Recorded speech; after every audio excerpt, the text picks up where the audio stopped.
Hey, good morning. Welcome to Pepper School. I am Erik. I am the Barmy farmer from the Garden of Apologies. And as I just said, to reiterate, this is Pepper School. This is Acorn. Morning, Acorn. Thank you. Today, I have on my kitty plate 6 different peppers to get through. And I also have an Igor sitting right here in my lap because it's always cat time in the Garden of Apologies. So the peppers we have today start off with a Hungarian hot wax. What? What? You coming down here too? Okay, hang on a second. Import a cat. There we go. Next up, we have a Thai bird's eye pepper. Then we're getting into a Garden of Apologies exclusive. So this little guy here is a white Aji Mango. I started growing Aji Mangoes, I believe it was 2018, where I got some seeds from my friend Drew over at Pepper North, where they were still selling seeds. I grew out the Aji Mango, and I had a spontaneous mutation in the Garden of Apologies that produced this white pod. I've been growing those out since then. We also have a Puerto Rican Yellow Habanero. We have a Carbonero pepper. I have a tiny bit of mud on, so I'm going to wipe that on my shirt as we're talking here. And I'll finish it up with one of the different phenos I have for White Ghost this year. White Ghost is a pepper I really enjoy, but I've had a bad crop the last few years. So, mosquitoes. So, this year, when I was ordering out my seeds, I got them from a couple different suppliers. These ones were from Jim Duffy at Refined Fire. So we'll get to that in just a moment. First off, Hungarian wax pepper. It's a fairly common, fairly regular. What's the word I'm looking for? It's an easy to find pepper. How's that? It's common. It's well used. Sometimes you find it with banana peppers at places like a sub shop or a pizza shop, where they pickle it up and sprinkle them on your food for you. I haven't grown them before, but my good friend Heiko grows them, so I figured they're worth a shot. So let me unsheath Excalibur.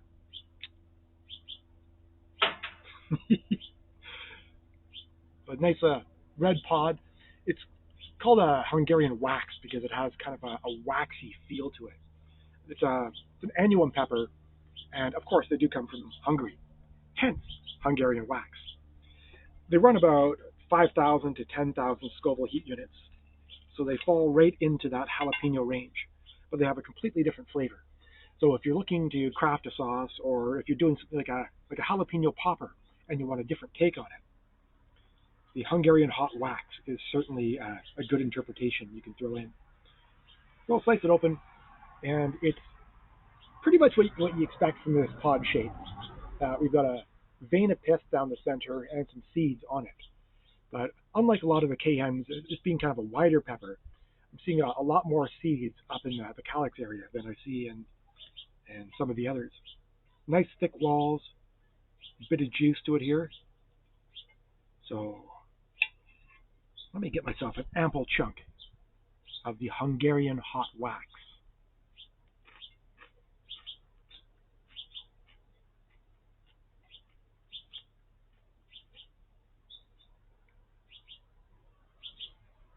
All right.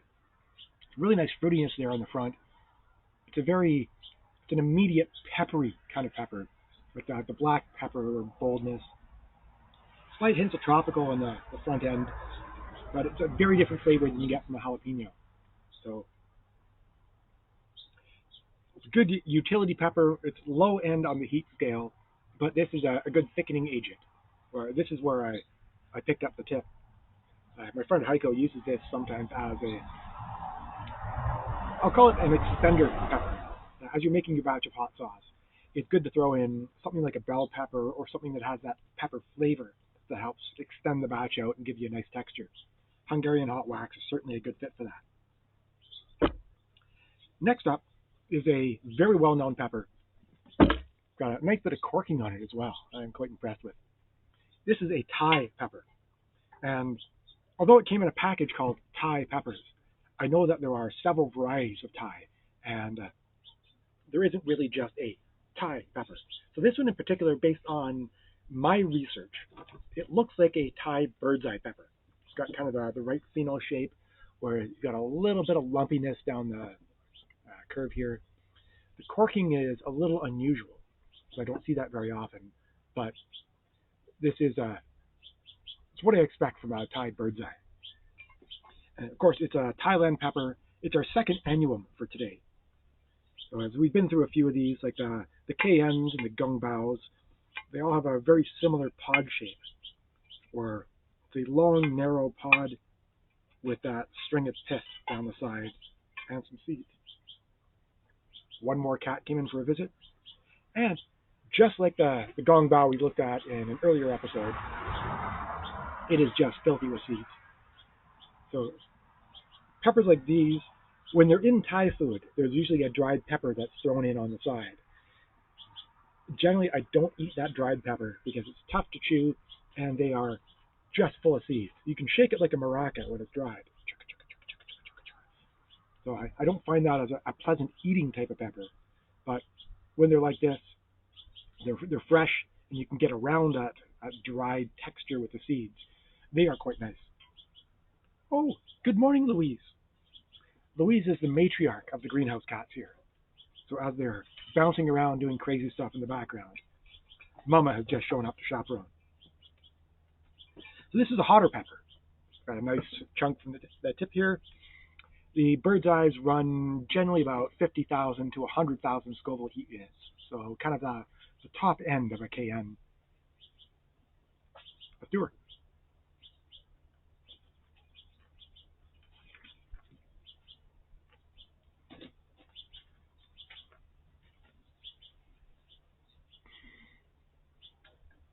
We had a hint of tropical fruit there. It didn't have the bell pepper flavor that we've had with a few of the peppers we've been to on these episodes, but it did have that tropical flavor that you get sometimes from the red peppers. Oops. Acorns are enough trouble down here. Very peppery. I find that a lot of the annuums give you that really immediate heat where the capsaicin oil just fills your head. The particular alkaloid in these peppers flashes hot and lingers for a couple of minutes, but it's not something that sticks around. So you throw 5, 6, 10 of these into a nice stir fry, you'll have yourself a good meal. Next up, we have an exciting white pepper. I really like white peppers. I think they're aesthetically quite pleasing. They're kind of cool. A little bit of dirt in there. So again, let me just get my shirt here. I do put hot sauce on my hot sauce. I do also put dirt on my peppers.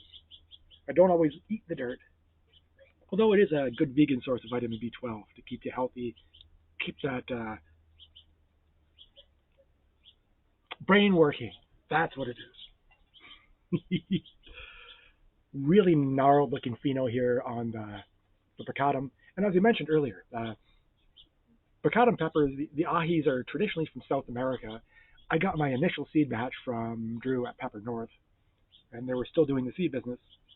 And this is a Garden of Apologies exclusive, where I had my own mutation, and I've had this growing out. The last few years I've been calling it the white Aji Mango, because it's an Aji Mango that developed white. I may think of a more creative name for it at some point. If I can find a cool Canadian-esque name that refers to snow or something, and I can follow that ahi naming convention. It's a lot of fruit styles, like an ahi pineapple and an ahi lemon, also known as a lemon drop. There are others that are just speak to the shape, like the ahi white fantasy or the ahi confusion. This one, at some point, will have that name. So let's have a little look at the inside. It's sort of hard to see with the gnarliness of the pod here. It doesn't separate out very well. But there's a little bit of thickness to it. There's going to be a little crunch to this pepper. Pith line down the center with the seeds. There we go. Not too much different from what we've seen. But I haven't had these quantized or quantified. That's a better term. Quantized is more of a drumming term. But I haven't quantified the heat level on these. But the Aji Mango that they derived from runs in the 10 to 30,000 Scoville heat unit range. So my expectation is that my white cultivar stays somewhere in that range as well.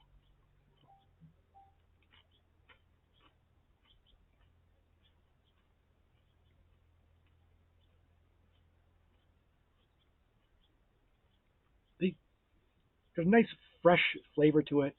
There's a hint of apple on the back end just as the heat is starting to grow with it. The white, this pod in particular has lost the mango, the flavor you get on the Aji Mango. Although, to a fair degree, the mango there refers to the color in addition to the flavor. I find that the Aji Mangoes have a bit of a, say, an orange vanilla dreamsicle kind of flavor. But we'll get to that once I have one right I can eat for you. I had no dreamsicle flavor here in the white Aji Mango. I've used that in Squall, and it's been in a few batches of the Bahamian, not Bahamian goat, been with the Bahamian goat in a few batches of Go Mango. So this is our first habanero of the season, and it's a Puerto Rican yellow. These, I got the seeds initially 2 seasons ago perhaps. I got them from Refining Fire Chilies. It's Jim Duffy's company down in the U.S. It's a Puerto Rican pepper, so it's somewhat American, but it's a territory where people don't really have any rights. They pay tax, but they don't get representation. I wonder. I don't know. I'm loose on my American history. How is taxation without representation viewed down there? But anyway,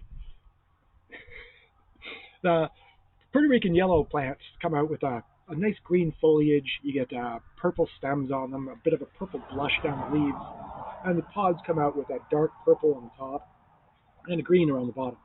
And as they ripen, that green blushes out into this nice kind of a golden yellow color. These are right at the low end of the habanero scale, so they generally hit about 100,000 Scoville heat units from that range. I grew them a few years ago just because I thought they were cool, but then I used them in the soy unperdidor, habanero, and citrus-infused soy sauce. I was expecting that to be a one-off batch, but my friends at Taste the Flavor Emporium in Guelph, 58 Carden Street, please check it out. But they really liked it, and it ended up being a top seller at their store. So now I'm stuck with what I thought was a one-off batch that is now a regular piece of the roster over at Soy Sauce. And I'm now growing Puerto Rican Yellow Habaneros as a staple. So very, very thin walls. It's a big open cavity in there, a little bit of pith, a few seeds, but just with the thinness of the walls there, you can see why one of the recommended uses for this is drying them to a powder. Get myself a chunk here, and we're moving into the habanero stage.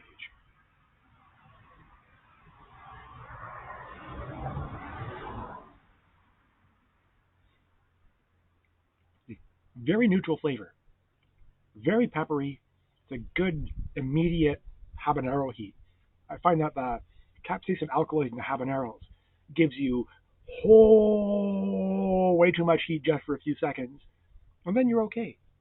It's a very deceptive pepper, where I find that people eating a habanero sauce, it quite often lights them right up, and they think they've made a horrible mistake. But then a couple seconds later, they're all right. And then the next bite goes in for the next horrible mistake. And you rinse and repeat until you're good and sweaty and your plate is empty. Very neutral flavor there on that Puerto Rican yellow. It's got a definite throat tickle to it. But a slight, faint lemon subtleness to it. A good citrus. I think it works well in that soy sauce. That's why it was my choice there. So here's the Carbonero pepper. This is a pepper with a bit of a story and some neat genetics behind it. I'll just give it a little wipe here to get some of that mud off and reduce my B12. It was Carbonero was developed by a grower down in Florida named Tony Sherwood. So to get this terrific little guy here, he crossed a carbon jolokia, so the carbon ghost pepper, with a yellow 7 pod, and then took that resultant pod and crossed it with a habanero pepper. And the result is a carbonero. Although it is way, way more fun if you say it like you're in The Simpsons. Carbonero, carbonero. Yeah, that's what we got. I first tried these last year. My good friends Tony and Jordana down in Crediton grew a batch of peppers. They sometimes, last few years, we've traded peppers back and forth. They've helped me grow some of the Carolina Reapers that go into the Cherry Noble. So last year when I picked up my batch of Reapers from their farm, I also grabbed some Carboneros. I was so impressed with the pepper that I saved the seeds for this season, and just to hedge on it and make sure things came out well, I ordered an additional batch from Refining Fire Chilies. Jim's got some good stuff. He can be a little crusty to deal with sometimes, but his peppers are absolutely top quality, and I keep going back every year. So I just cut off a little piece of that as we're talking, but let me show you the inside. Got a nice gnarliness to it. It's a good juicy pod, fairly thin-walled. There's a bit of resistance there, so there's a bit of firmness. It'll make a nice powder based on the thinness, but it's still right fresh, so it's got some crisp. Nice and juicy. All right, let's do it.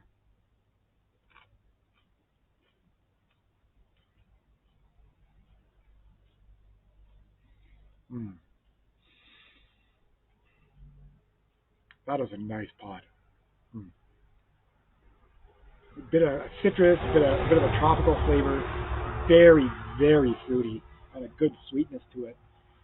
It has it's a habanero level heat, so 100,000 to 350,000 Scoville heat units, but it's a manageable heat because the flavor has so much fruit and so much tropical goodness to it. Hello, Acorn. Coming here to sit on Igor. I've got a 2-cat lap now.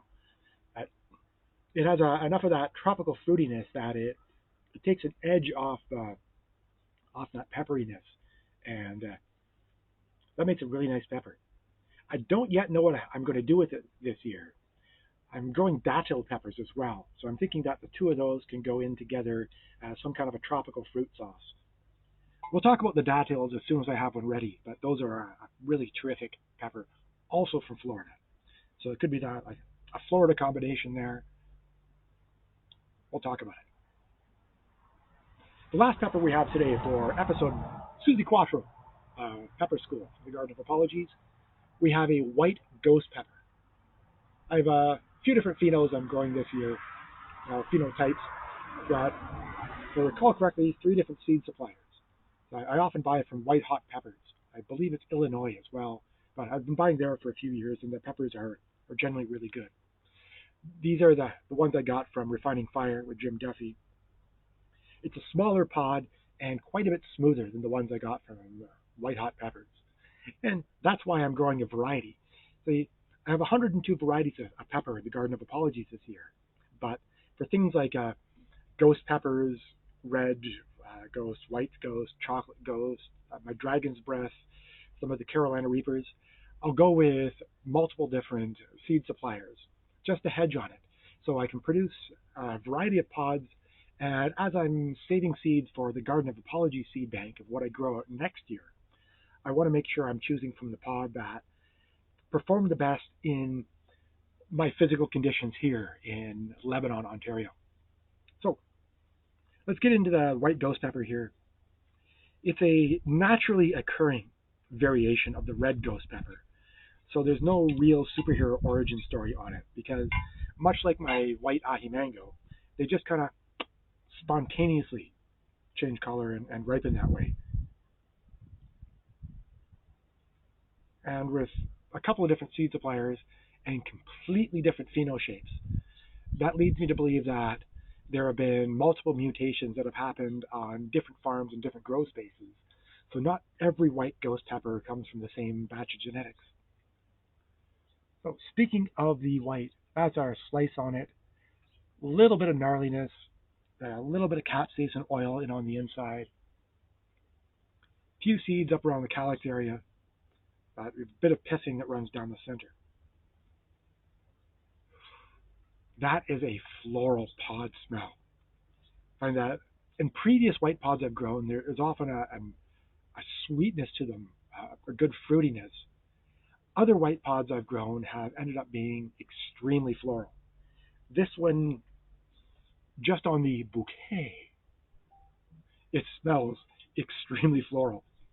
But I'll get a chunk of the flavor here so we can see if there is any underlying pleasantries with the pepper.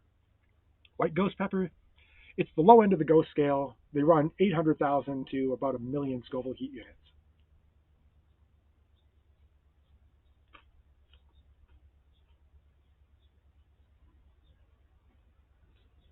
Mm.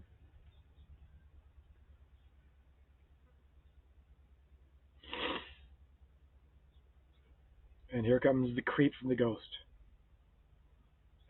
Unlike the habaneros, the